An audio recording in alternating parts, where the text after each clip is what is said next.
guys, what's up? I'm back. I have a new video, and if you follow me on the Stray Cat Diaries Facebook page, you might have noticed that today I posted a little question for my lovely subscribers, and that question was, what do you think about Linda and Terry Jameson, the psychic twins? Back in March of this year, I actually filmed a video about the psychic twins and pretty much addressed exactly what I'm going to address today. But I didn't post it because I felt like if I posted, something that could be perceived as negative about another YouTuber, that I would just become one of those channels. And I definitely don't want to be one of those channels. But at the same time, I feel like it's the right thing to do to actually communicate all this to you and maybe save you some time and money and some disappointment. You may be familiar with the psychic twins, Linda and Terry. They've been on the Tyra Banks show, they've been on Coast to Coast with Art Bell, they've been on the Ricky Lake show, if you remember that, and of course now they're on YouTube. And they're doing really good on YouTube. They've done a lot of collaborations with big YouTubers like Shane Dawson and Trisha Paytas, and I think just in like a year and a half they've picked up a lot of momentum. Outside of YouTube, the psychic twins also have a pretty well-established online presence with social media, and they have a very nice website. So a while back I stopped by their website to check it out, see what all was on there. One thing I did notice on their website is they have a very detailed list of claims, we'll call them. And I just want to go over those real quick with you. So the first one is that they're the most documented psychics in history. Now, that confused me a little because I don't really know what documented means in this context, and I don't really know who documented them. Another claim they made is that they have an unrivaled track record and over 1,500 successful predictions. So I found that a little strange too, seeing as how I couldn't find a single one that was accurate, and that's even considering that I checked some of their videos out to see what kind of predictions they made for big YouTubers. So I found that a little strange, that 1,500, but I can't find one. So another claim that I found really interesting on their website was that they claim to have predicted 9/11 and the terrorist attack on the World Trade Centers and the Pentagon.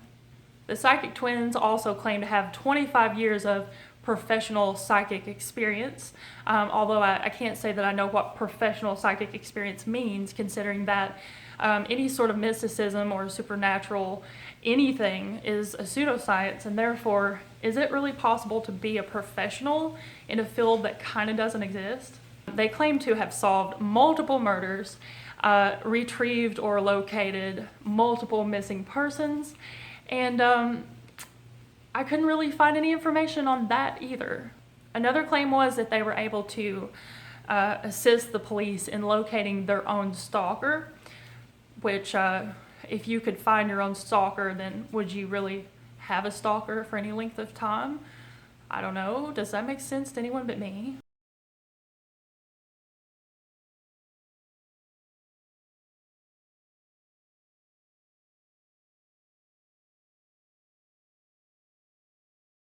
And last but not least, one of the other claims that the twins make on their page was that they have predicted multiple natural disasters. So that's pretty much the list that I found interesting. I'm sure there's probably more.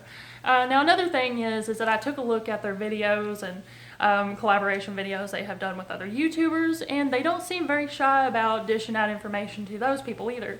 So we're going to talk about a lot of these claims and predictions. This brings to mind a certain person who I have kind of studied and researched, and you're going to find it odd and very ironic, but this person is James Randi, and he is very well known for being the biggest skeptic in the world, and he's gone to some great lengths to disprove anything paranormal.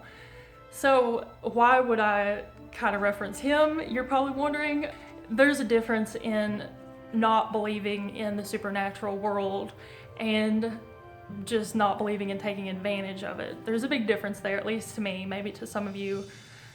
So while James Randi never actually believed in anything supernatural, he also didn't really try to profit from mockery of it. That's the difference to me. So I want to share a quote with you real quick. So let's cut to that. Magical thinking, is a slippery slope. Sometimes it's harmless enough, but other times it's quite dangerous. Personally, I'm opposed to that kind of fakery, so I have no reservations at all about exposing these people and their illusions for what they really are. and they take advantage of the innocent, the naive, the grieving, the needy people out there. Folks often ask us at the James Randi Educational Foundation, they call me, they say, why are you so concerned about this, Mr. Randi? Isn't it just a lot of fun? No, it is not fun. It is a cruel farce. Now, it may bring a certain amount of comfort, but that comfort lasts only about 20 minutes or so, and then the people look in the mirror and they say, I just paid a lot of money for that reading, and what did she say to me? I love you. They always say that. This subculture of people use exactly the same gimmicks that we magicians do, exactly the same physical methods, the same psychological methods. And they effectively and profoundly deceive millions of people around the earth to their detriment. They deceive these people, cost them a lot of money, cost them a lot of emotional anguish. Billions of dollars are spent every year all over the globe on these charlatans. Because I'll be referencing James Randi several times throughout this video, I just want to catch you guys up to speed in case you've never heard of him. He is a Canadian-American stage magician, and he's actually a really clever guy. I'm going to put some links in the description so you guys can check him out.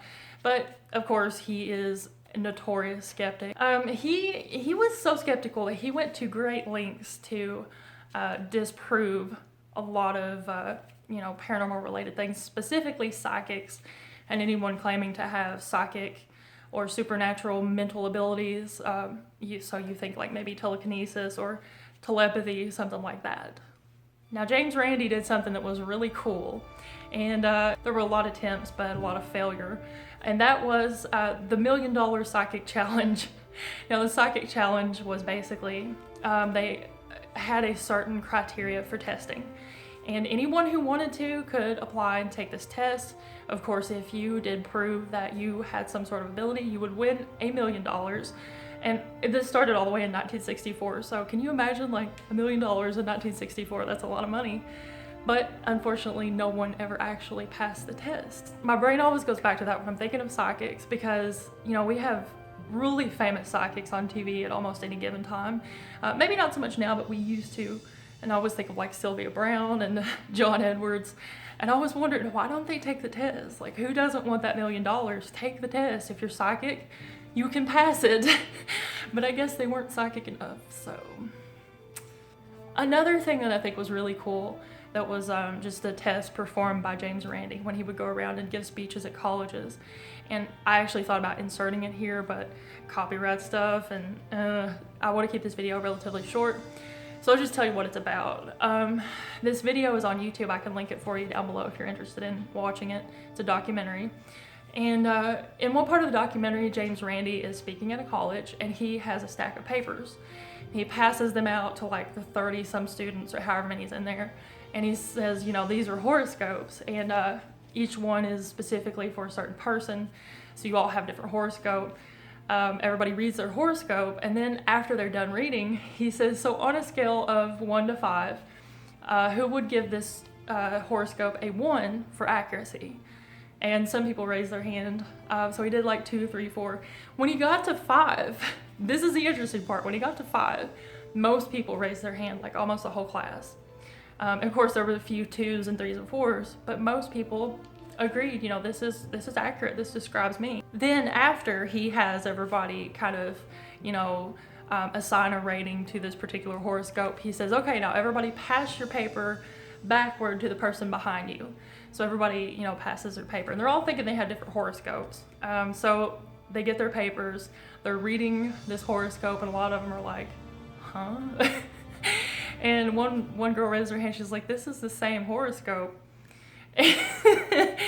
And he's like, that's right, you all have the same horoscope. Everybody has the exact same text on the exact same, kind of piece of paper. That part didn't make sense, but you know what I mean.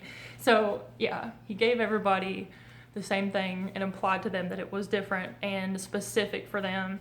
And power of persuasion and the fact that, a lot of psychic predictions and readings and astrology, stuff like that, it can apply to anyone. And if you write something really generic and really vague, and you follow a couple of guidelines, you can pretty much write horoscopes, or you could be a palm reader, or you could be the next psychic twin, you could be the triplet. So it's actually really that easy. It really, really is that easy. And that I thought was a perfect example of kind of the problem that we have going on here on YouTube right now. Let's get back to some claims made by the psychic twins. The first one that I want to talk about is natural disasters. And I chose this one as the first one, even though it was the last one on the list, because it's actually the easiest one. And this topic, there's really only one thing to say about it, and that is the fact that no one has ever predicted a natural disaster. Maybe meteorologists predict them, like there's a hurricane coming, we see it on the radar. If you want to call that prediction, there's absolutely no proof that anyone has ever predicted a natural disaster, not even the psychic twins. Before we get any further, I want to say that if any one of you, anybody wants to challenge me on this, I would definitely love to see your evidence. If you can find any evidence, whether it's in an encyclopedia or some kind of book or on the internet, or if you have some sort of knowledge, like firsthand knowledge, I would love to hear what you guys think about this. While I was searching for information on psychics predicting natural disasters, I found a story of a woman named Baba Vanga. I don't know if I'm saying that right, as usual, but she was an alleged psychic medium. Something I found really interesting about her that made me want to research her more specifically was that several websites claim that she had about an 85% accuracy rate with her predictions. So I was like, whoa, that's pretty good. That's pretty, 85%, that's pretty good. So I was interested to see what other kinds of claims she made. So I want to just do, like a quick rundown of some of her predictions and things that she foresaw in the future.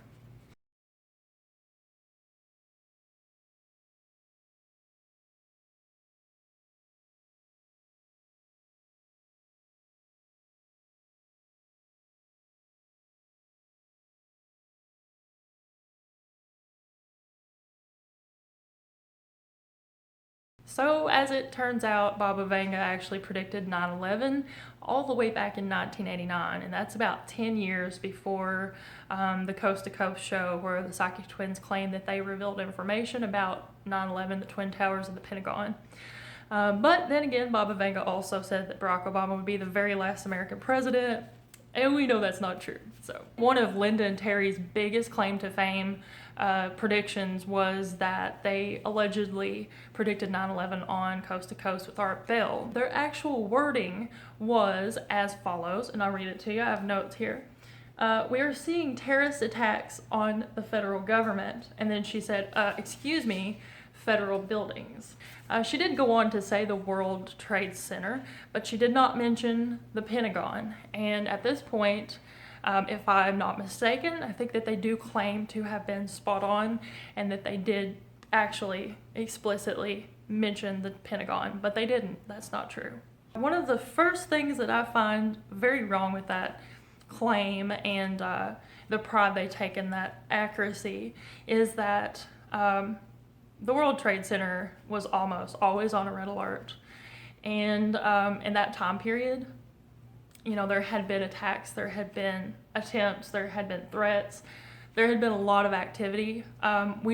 It was a surprise that it actually happened, but it wasn't like out of nowhere, if you know what I mean. So anybody could have made that prediction. I think a lot of people did make that prediction, and none of those people claim to be psychic.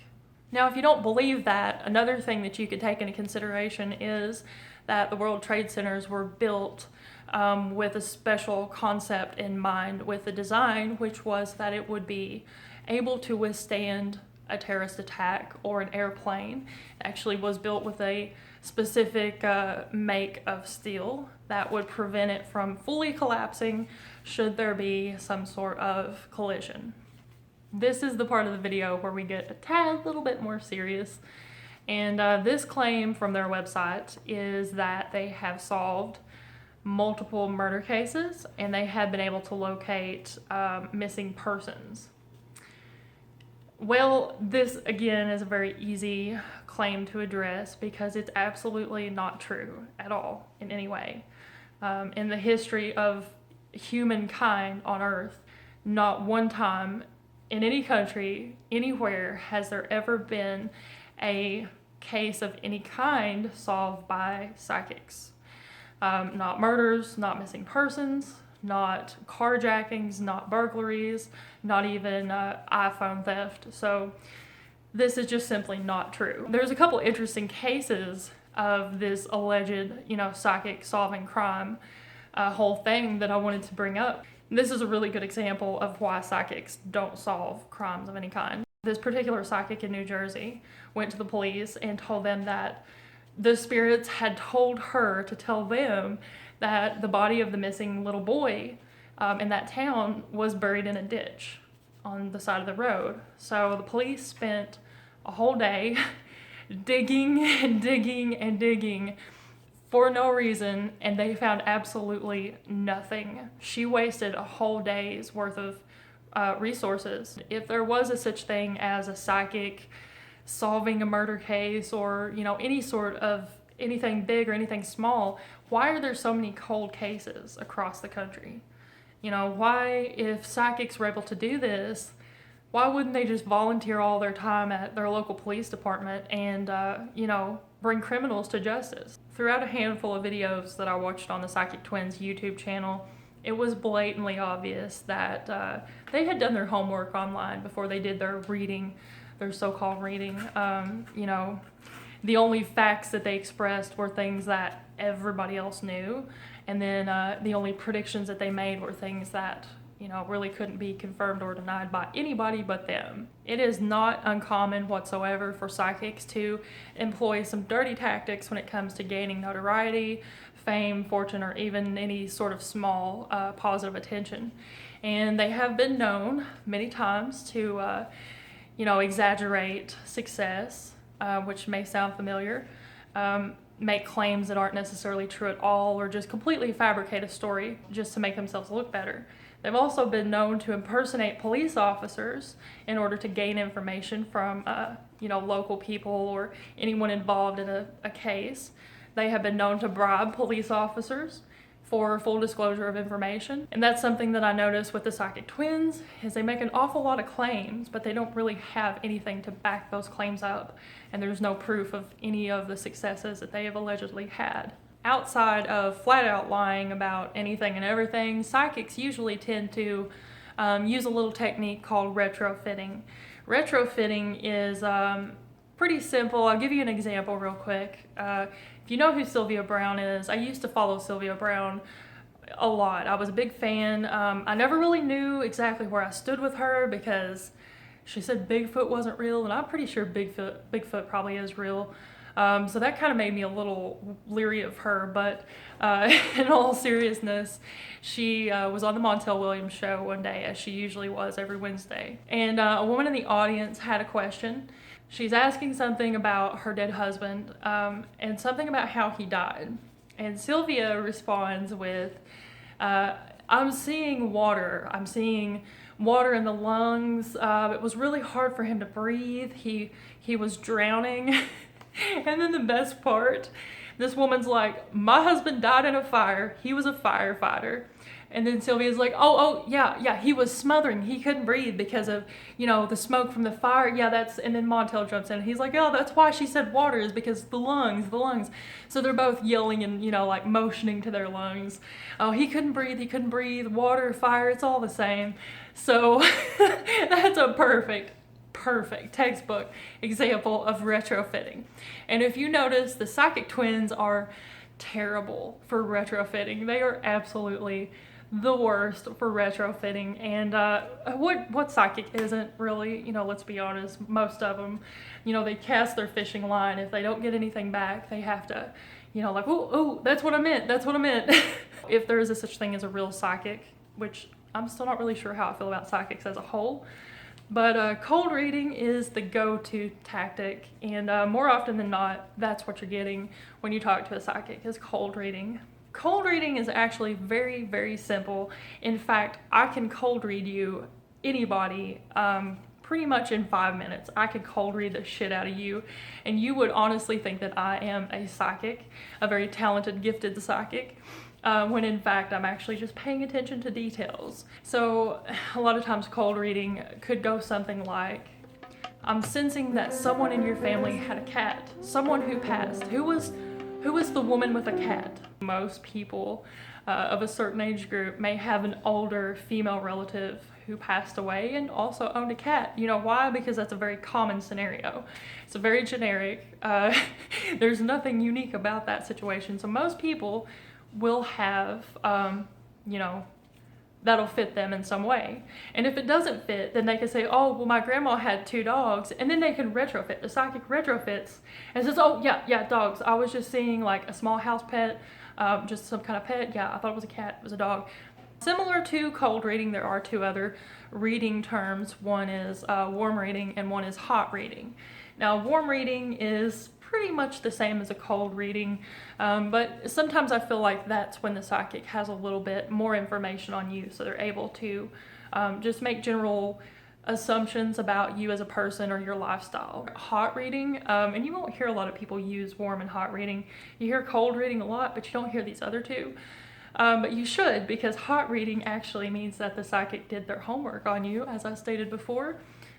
In the day and age of social media and the internet and all this technology, it's really, really easy to find out any sort of information that you could ever want about any given person. One of the videos that I watched where someone talked about their bad experience with the psychic twins, she mentioned, and I was like, no girl, no, you did not do that. She mentioned that she gave them her full name, her date of birth, I don't know, like mother's maiden name and like social security number. Maybe not those 2, but she gave them way too much information. She gave them her email address, her phone number. And if you're watching this, I can't remember what her username was, but if you're watching this, I'm sorry, I'm using you as an example.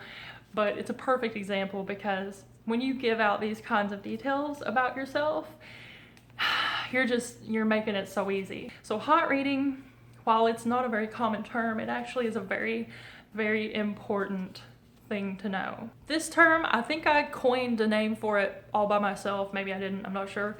I just gave it a name that sounded like it fit pretty accurately, which is the law of probability. Now, if you're a mathematical or scientific person, you might know what the law of probability normally is, but in this context, it means that if I were pretending to be a psychic, as so many people do, especially here on YouTube, and I were giving you or anyone a reading, I would probably say, I'm sensing that a gentleman in your family had a certain clock or a certain timepiece. Maybe it was a watch, maybe it was a clock. It could have been something to do with anything time related. So you see what I'm doing there? I'm throwing out a huge broad blanket of general information. You know, you're not throwing one fishing line in the pond at that point, you're throwing 100 fishing lines in the pond at that point. And law of probability, more than likely, most people will be able to find something in these broad spectrum statements that fit into their life perfectly. The next one I want to talk about is trial and error. And I have a hard time saying that with my accent, but trial and error, I think this more often than not happens in televised psychic readings when basically when you know, like if you're a fake psychic and you know that you're only going to be talking to someone for just a few seconds, they don't really have a whole lot of time to, you know, first of all, maybe get over being nervous, being on TV, being interviewed by someone that they look up to or idolize. Maybe they're just overwhelmed with emotion because something's going on in their life and that's why they came to you, because they think that you could fix it, but you can't fix it because you're a phony. Someone asked a question, I'm divining that there's a woman in your family who passed away some time ago and your mother was really close with her and her name started with like a C or a K. You'll remember it when you get home. Don't worry, it'll come to you later. That's kind of one of those trial and error kind of things where maybe you'll react to it and bam, you know, they've hit a chord with you. Maybe you'll be like, I don't know, I don't think so. And they'll just say, it'll come to you. Just, you know, wait a couple days and it'll pop into your head and you'll know what I'm talking about. This, I think, is very, very, very often used by the psychic twins. And if for just a minute you could bear with me and you can absorb this information and you can think unbiasedly after I tell you this, go watch one of their videos and then apply this information and this knowledge and see what you think. I would love to hear what you guys think about this. There is a such thing as having a safety net. And again, I think I coined that term for this type of technique. But a safety net would basically be if I were reading, giving you a fake psychic reading, and I said to you, you have ghosts in your house because in a past life, you were a ghost wrangler and you actually killed a bunch of people, and so the spirits of those people that you murdered are angry and they're coming back to get you. The problem with this kind of technique is that it can't be proven true and it can't be proven false. The only person who can really say for sure if it's true or false is the psychic or the person who is lying and fabricating. So that technique, that seems to be the technique that really is the clincher for people to feed into what these fake psychics are doing. Of course, changing the subject is another, and this usually happens when they see that they're not really making progress with you and none of the other techniques work. Oops, we'll change the subject. Seems pretty obvious. I hope that throughout this video I have been able to give you some sort of my cats are always doing this.